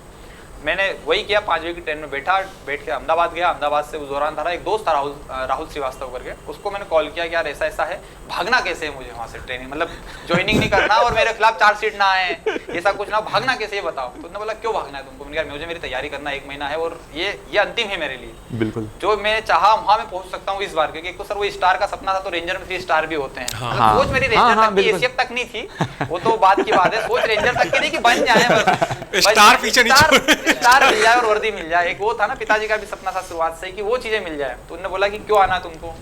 तो मैंने कहा ये चीजें, तो उन्होंने बोला कि देखो ऐसा करो, अभी 1 महीने तुम्हारी पोस्टिंग नहीं होना है, वेटिंग फॉर ऑर्डर के लिए बैठना है, और उस वेटिंग फॉर ऑर्डर में तुम्हें कुछ काम नहीं रहेगा, डेली अटेंडेंस लगाना है, वापस अपने रूम पे आना है। तो मैंने क्या करें? तो बोले राजकोट में होटल किराए से ले लो, एक बड़ी अच्छी होटल ले लो। तो उसकी बात थोड़ी मेरे, क्योंकि बोले तुम इंदौर में आ गए हो, इंदौर में अगर तुम आ गए, अब तुम जॉब वाले हो, तुम्हारे पास पैसा भी है, तो यहाँ 4 दोस्त भी है तुम्हारे, पार्टी भी देना पड़ेगी, आज यहाँ पार्टी, आज वहाँ पार्टी, इसी में निकल जाएंगे 20 दिन। बोले इससे मिलना, रिश्तेदार से मिलना। तो बोले क्या करा ना कि वहीं ले लो तुम, वहाँ से बेहतर तैयारी तुम्हारी नहीं हो सकती। तो मैंने सर एमपी मध्य प्रदेश की एमपीपीएससी तैयारी गुजरात में रह की राजकोट में, और वहाँ पे 2-3 दिन पढ़ा। फिर सोचा क्या लाइब्रेरी जरूरी है लाइब्रेरी। तो सर गुजरात में क्या लाइब्रेरी का सिस्टम बहुत बढ़िया बना, गवर्नमेंट लाइब्रेरी, बहुत शानदार लाइब्रेरी। वहाँ पे एक लाइब्रेरी ढूंढी गुजरात में, राजकोट में, वहाँ पे लाइब्रेरी मिल गई। 5-7-8 घंटे वहाँ पढ़ता था दिन में। मेरे मतलब 2 बहुत अच्छे दोस्त भी थे बेचारे। क्या सर एक रूम में जब आप रहते हैं तो उनको सोना भी तो रहता है ना, जब आप 2 बजे तक लाइट चालू करके पढ़िए। बहुत छोटी छोटी चीजें कि क्या मतलब रूम पार्टनर से लड़ाई, मतलब वो पति पत्नी वाली लड़ाई चलती रहती है कि खाने वाने की लड़ाई। तो वो बेचारे क्या थे कि अब कैसे मैं 2 बजे तक पढ़ूं, वो बेचारे ओढ़ाड़ के कैसे सोए, लाइट चल रही है। आप क्योंकि शेयरिंग में हमने एक होटल लिया था, एक रूम लिया था। तो फिर उन्होंने बेचारों दोनों ने बोला, बहुत सपोर्ट रहा उनका, कह रहे देवेन भाई तुम पढ़ो, हम ओढ़ाड़ के सो जाएंगे सब। किशोर और जुगल किशोर करके 2 लड़के थे कि तुम तो पढ़ो। तो उनका भी दोनों का बहुत अच्छा सपोर्ट रहा। वो 1 महीना जो मेरे लिए सबसे अच्छा था, यार तुम पढ़ो, हम तुम्हारे अटेंडेंस भी लगा के आ जाएंगे। ऑफिशियली ये बात तो थोड़ा सा, तो वो चीजें भी सब चलती रही कि जो कुछ काम होगा वो हम देख लेंगे, तुम बस लाइब्रेरी जाओ पढ़ो, लाइब्रेरी जाओ पढ़ो, ये काम करो तुम। तो उन्होंने इतना मोटिवेट कर दिया था कि बस पढ़ना, मतलब सपोर्ट इतना था ना कि खाना पार्सल रूम पे आ रहा है, चाय रूम पे आ रही है, सब चीजें रूम पे आ रही है, सब चीजें 1 महीने तक उन्होंने खूब मैनेज की। फिर मैं वहाँ से पेपर देने एक दिन निकला और इंदौर आया। जीएससीसी मेरा सेंटर था। जैसे ही आप जब सब पेपर देके निकलता है ना, तो एक फीलिंग, गट फीलिंग आती है अंदर से, इस बार काम हो गया, इस बार काम हो गया है। बस अंतरात्मा की आवाज, अंतरात्मा की आवाज, अंतरात्मा की। रेलवे में भी हुआ तो आई गई थी आवाज की इस बार, क्योंकि हुआ था और मैंने घर फोन कर दिया था कि इस बार मतलब हो गया तुम्हारा लड़के का, अब कोई समस्या नहीं आने वाली। ये इसमें भी देख आया, और जब आया घर भी नहीं गया, मतलब वहाँ से आया, क्योंकि सर जब आपका विभाग आपको इतना सपोर्ट कर रहा तो आप उसके साथ ज्यादा दगाबाजी नहीं कर सकते, क्योंकि उन्होंने रेलवे में जब हूँ बहुत सपोर्ट रहा मेरे साथ में भी जो काम करते ना, मतलब ड्यूटी मेरी रहती थी, ऐसे ड्यूटी आवर्स में लगाते कि जहाँ मैं पढ़ भी सकता हूँ। उनको पता चलेगा इसका इंटरव्यू है, इंटरव्यू के दौरान भी पढ़ना पड़ती है। बिल्कुल बिल्कुल। तो वापस गया और फिर 2 दिन बाद आंसर की आती है। तो भैया ने बोला कि यार पिछली बार 255 नंबर थे, तो इस बार 290 हो जाना चाहिए, तो सिलेक्शन हो जाएगा। बोले 50 नंबर तो कम से कम ज्यादा होना चाहिए। तो मैं जोड़ते जोड़ते 330 हो गए नंबर। पहले तो मुझे भरोसा नहीं हुआ कि इतने नंबर कहाँ से हो गए। फिर मैंने वो साइड वाला को दोस्त में, तू जोड़ यार, क्या पता मैं कहीं 230 को 330 तो नहीं कर रहा हूँ। तो उसने बोला अरे सही में तो 330 ही नंबर हो रहे हैं तुम्हारे। फिर मैंने भैया को फोन किया, मतलब भैया हर चीज मतलब वही पिताजी जैसे वो भी पढ़े लिखे नहीं थे, लेकिन वो एक नंबर का अंदाजा रहता ना सर कि सरकार 272 में बनना है कि 350 में बनना है, इतना तो आइडिया था उनको कि कितने में सरकार बनना है। बिल्कुल बताया 335, अरे हो गए, बन गया अपन तो रेंजर इस बार। पर वो चोट इतनी खाई थी तो उनका मतलब वो ऐसा जोड़ते थे कि 335 नंबर भी है तो अगर 1 नंबर देंगे इंटरव्यू वाले तो 336 अपन बाहर हो रहे कि नहीं हो रहे, 0 नंबर दे रहे 300। तो उनका ऐसा मानना था कि मेंस में इतने नंबर लेके आ जाओ कि इंटरव्यू वाले 0 नंबर दे। 0 नंबर तो भी कोई रोक नहीं पाया, एसआई में चोट हो चुकी थी। बिल्कुल बिल्कुल, हाँ सब एसआई में 0.6 से नॉर्मलाइजेशन से बाहर होना, तो ने सब प्रोबेबिलिटियां देखी कि यदि 0 नंबर मिले तो भी तो सिलेक्शन हो रहा ना इसमें। इस बार भी हमने कुछ डिप्टी कलेक्टर से किए, बहुत एग्जांपल है। मतलब मेंस की जो आपने लाइन बोली ना, मेंस के नंबर ही अंत में मैटर करते हैं। मेंस में सर सबसे ज्यादा आपका वही रहता है, मेंस का जो रहता है जो भी खेल में। और फिर रिवाइज आंसर की में भी नंबर बढ़े, क्योंकि सर पीएससी मेंस में देखे आओ आपको नंबर तो रिलीज होते नहीं, हमें आकलन से नंबर पता चलते हैं कि कितने किसके कितने नंबर हैं। तो एक ग्रुप बन गया था, उसमें पता चल गया था कि हाँ ये 5-7 लोगों के नंबर इतने अच्छे हैं। और ये एसीएफ के लिए भी ज्यादा एसीएफ के लिए कि अगर थोड़ा बहुत ही ज्यादा इंटरव्यू ना बिगड़ा तो एसीएफ में लगभग आपका चयन हो ही जाएगा। फिर वही रहा, फिर वापस गए रेलवे में, वहीं तैयारी व्यारी करी, इंटरव्यू की डेट आती है, उस दौरान तैयारी के दौरान ये चीज़ें चलती रही। फिर मैं चंद्रमोहन भाई से भी मिले, सर से भी मिले, सर ने भी वो चीज़ें बैठ के थोड़ी फॉरेस्ट की बारीकियाँ बताई कि क्या क्या चीज़ें होती है। उन्होंने ये भी बताया कि इंटरव्यू में मतलब नॉलेज मैटर नहीं करता है, आपका कितना नॉलेज है क्या है। मतलब मैं सर इंटरव्यू देके आया ना, तो मैं तो इंटरव्यू वालों को भी मतलब बहुत बहुत धन्यवाद देता हूँ, मुझे इतने नंबर कैसे दे दिए 34 नंबर। मतलब मुझे ऐसा नहीं लगा था कि नॉलेज के नंबर दिए हैं। बिल्कुल उन्होंने क्या पता मतलब क्या चीज़ें देखी कि फिर मैंने बाद में 1-2 भैया से बात की तो बोले बेटा वो सब सवालों के जवाब पे नंबर नहीं देते हैं कभी, मतलब ये और 1-2 तो मतलब मेरे भैया भी रेंजर, वो उनको पीएससी की विश्वसनीयता पे इतना विश्वास हो गया कि एक ऐसा आदमी टॉप मार सकता है हमारे बीच में से, कि एक ऐसा आदमी निकला। मतलब पहले सर आज भी बहुत सारे लोगों की ऐसी धारणाएं हैं कि बड़े पदों पे कोई अलग ही लोग जाते हैं, मतलब वो अलग ही लोग आते हैं या कई अलग से ही बने होते हैं। तो अब इससे अच्छा क्या हो सकता है कि आपने टॉप ही मार दिया और उन्होंने सारी मेरी हिस्ट्री भी देखी, सारा इतिहास देखा, तो उनको उस दिन से पीएससी में मतलब ऐसा भरोसा हो गया। तो मेरा ये मानना है ना कि बहुत सारे मतलब बीच बीच में मेरे साथ भी ऐसी चीजें हुई थी कि ये चीजें दूसरे लोगों के लिए होती, तो ऐसा ना हो। और फिर 2021 में आए और फर्स्ट रैंक आ गए और सर आपके सामने यही पूरी जर्नी है। नहीं, एक चीज़ जो आपने बोला ना बीच में कि इंटरव्यू में नंबर्स आपको क्यों मिले, आप उसका रीज़न बता दे रहा हूँ कि जब आपने सरकारी सर्विस ज्वाइन कर ली तो क्या होता है ना, एक मैच्योरिटी देखी जाती है। तो जो आपने जॉब वो कर लिया था ना एक साल, तो एक्चुअली में कई लोग मैच्योर पहले से हो जाते हैं, लेकिन चूंकि अपन अगर वो जॉब कर लेते हैं तो वो एक फिक्स क्राइटेरिया अपन को नहीं पता लग रहा, लेकिन अपन उनकी नज़र में जब आप बैठोगे ना इंटरव्यू वालों के साथ, तो उन्हें पता होता है कि हाँ यार ये है इंटरव्यू नंबर, आपको भले ना फील हो, लेकिन वो समझ जाते हैं कि यार हाँ एक मैच्योरिटी आ चुकी है। मेनली वो पर्सनालिटी टेस्ट है, और पर्सनालिटी का मतलब जब सरकारी नौकरी आप करने लगो, मैं तो कहूँ प्राइवेट भी करने लगो, आप जैसे टीचिंग भी करने लगो, तो उसमें एक मैच्योरिटी आ जाती है, तो इंटरव्यू तो नंबर तभी बढ़ते हैं उसमें।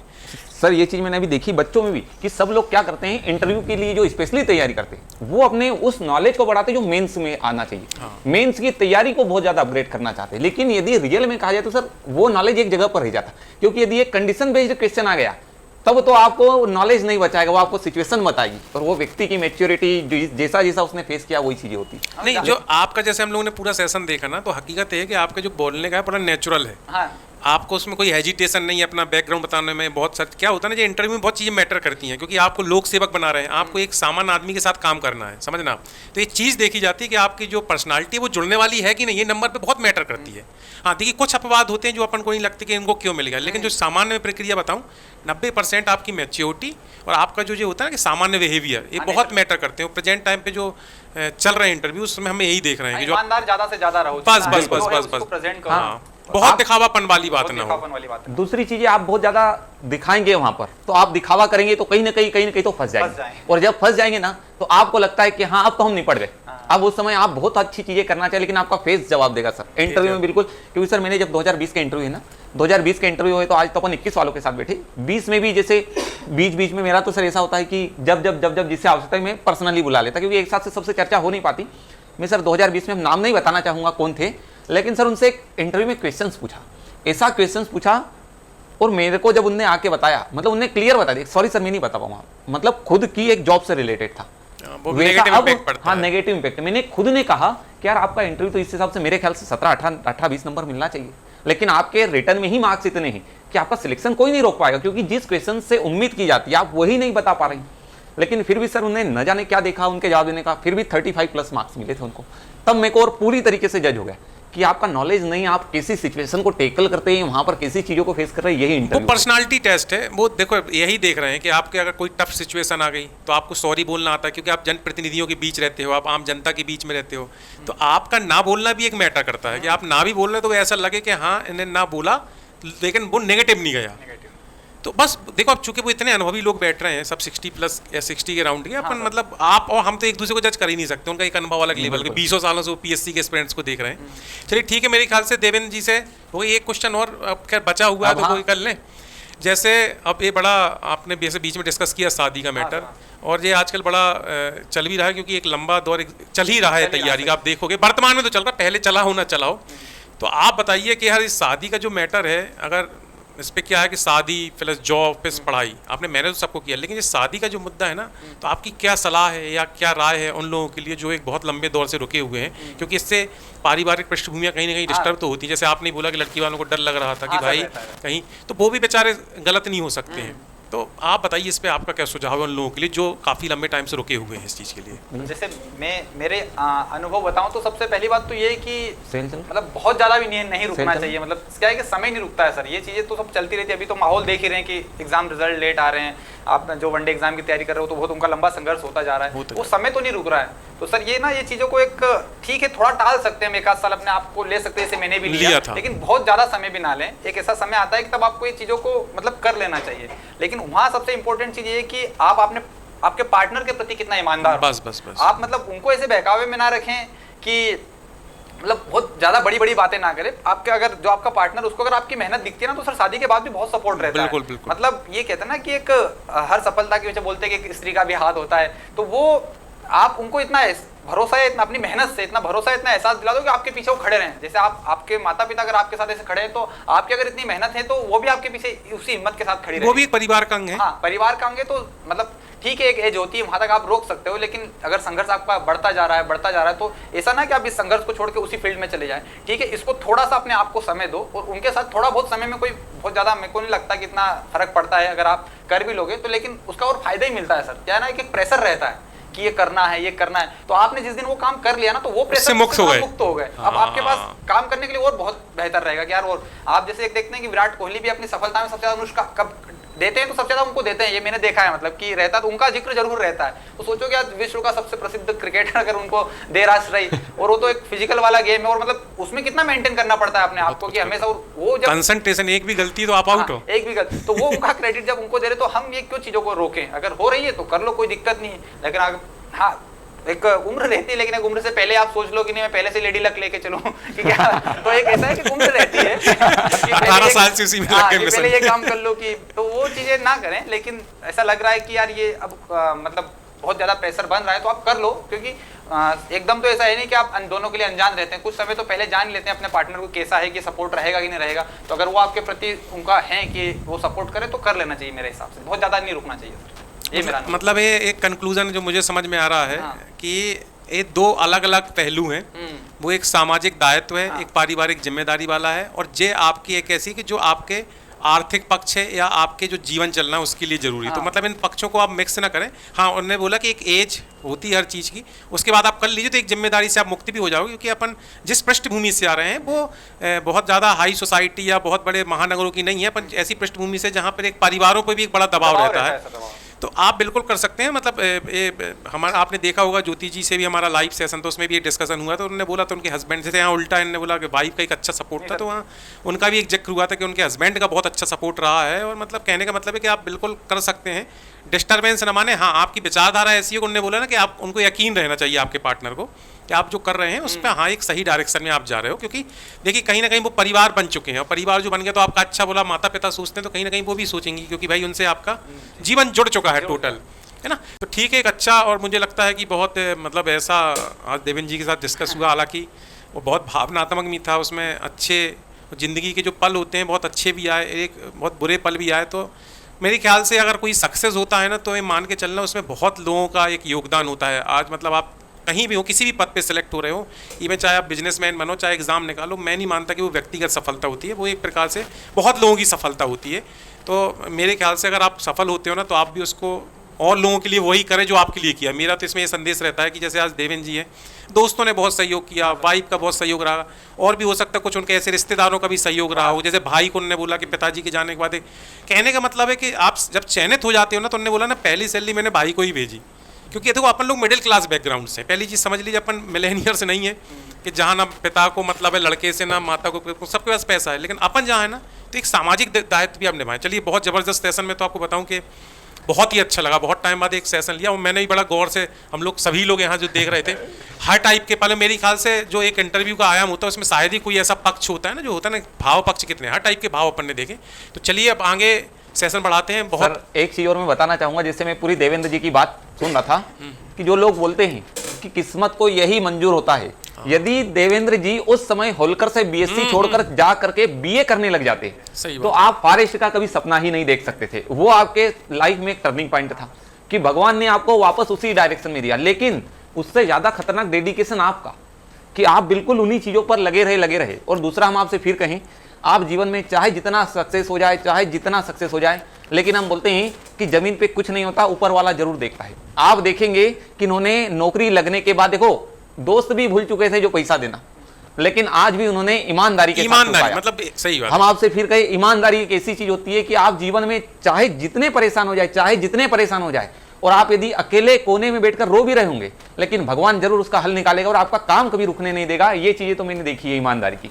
दूसरी चीज हमने देखा कि सर, जिस प्रकार से जैसे सिटियों में माहौल बदल रहा है, कि ये एज भी है, सब कुछ है, लेकिन आज इनकी बात सुन के कमिटमेंट, यदि आपने किसी भी अपने पार्टनर के साथ कमिटमेंट किया, बहुत सारे लोग क्या होते हैं कि कमिटमेंट करते हैं, बहुत बड़े कमिटमेंट करते हैं, लेकिन उसी प्रकार से बाद में जैसे भी चीजें चेंज हो जाती है, बदल जाते हैं, लेकिन इनके जो कमिटमेंट थे कि नहीं शादी तो करना तो हुई, और वो भी उस समय जिस समय व्यक्ति कुछ नहीं था, क्योंकि इनकी जब शादी हुई थी, जब ना नौकरी थी ना कुछ थी, लेकिन अपने पार्टनर को भी पता था कि मेरा फियोंसे, मतलब उस समय तो हम यही कहे जिनसे बात हो रही है कि वो इस प्रकार का हार्ड वर्क करे कि आज भले ही वो कुछ नहीं है, आज कुछ नहीं है, लेकिन फिर भी उन्होंने शादी की और शादी के बाद में उतना ही सपोर्ट किया जितना वो चाहते थे। और आज मैं आपसे फिर कहूं कि यदि ये सपोर्ट नहीं होता तो आज पटेल जी रेलवे में जरूर चले गए थे, लेकिन आज एमपी के टॉपर नहीं होते, क्योंकि यदि उसके बाद में ये चीजें होना उनकी चीजें।